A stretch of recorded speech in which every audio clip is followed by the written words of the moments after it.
Hey, we hope you're having a great day. I'm Tom. I'm Holly. And welcome to HBC's YouTube channel.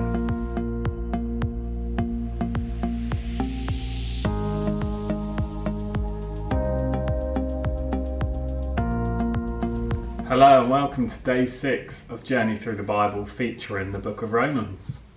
We hope you're really enjoying this series, and we just want to give you a little reminder that tomorrow is our next mini meeting, so we'll be gathering as church wherever we are in our houses and meeting online for that tomorrow morning at 10:30, so we hope to see you at that. Romans 3 verses 1 to 8. What advantage then is there in being a Jew? Or what value is there in circumcision?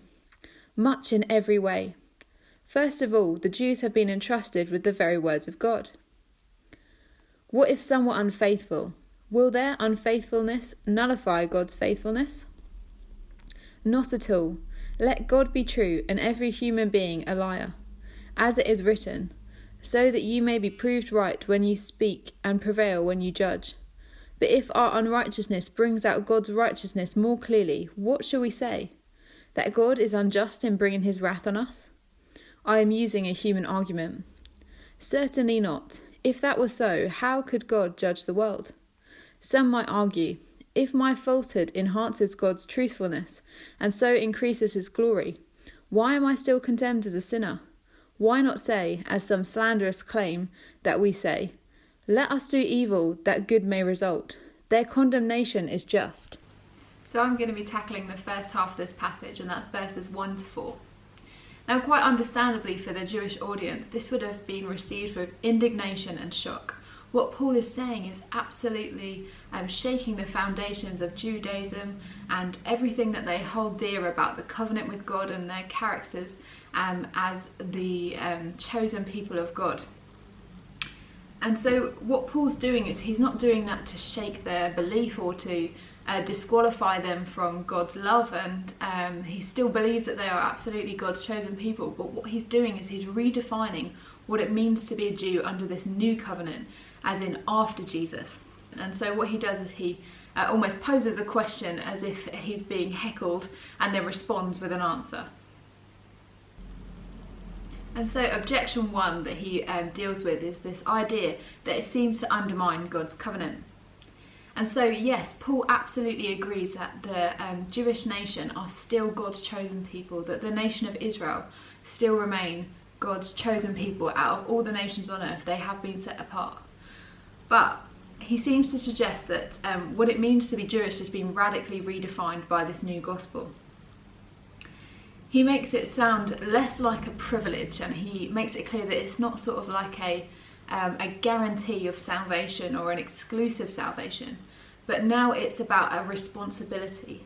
It's kind of like the Jewish nation have been entrusted with this incredible good news, and rather than it being a security just for them as an exclusive thing, it's something that they should be sharing with other people.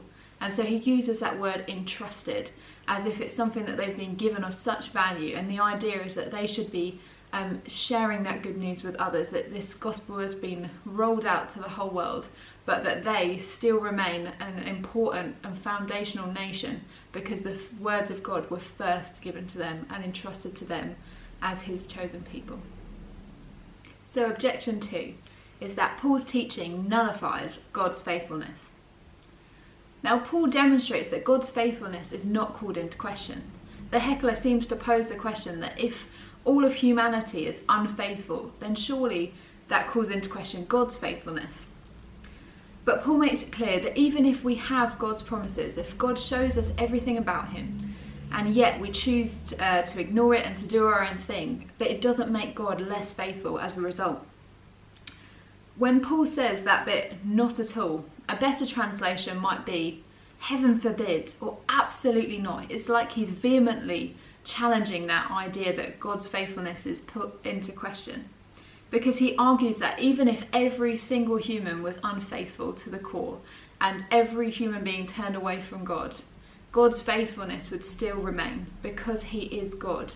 And so his character in itself is not going to be called into question by humans' unfaithfulness. God remains God, and his faithfulness is something that's not under question by that. Paul's teaching falsely promotes God's glory. As in the previous argument, Paul challenges the idea that humans' falsehood actually highlights God's glory all the better. The heckler suggests that God shows up better in comparison, so we are actually doing him a favour by sinning. As in, the worse we are, the better God looks. Paul doesn't even dignify this with an answer, therefore showing he thinks is a ridiculous argument. When we consider all that he has said before in previous chapters, we know that he has already shot down the idea that sinning more because of God's salvation is simply missing the point.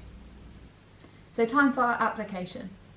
Not only did Paul want to share the gospel, but he also wanted to answer the questions that it raised.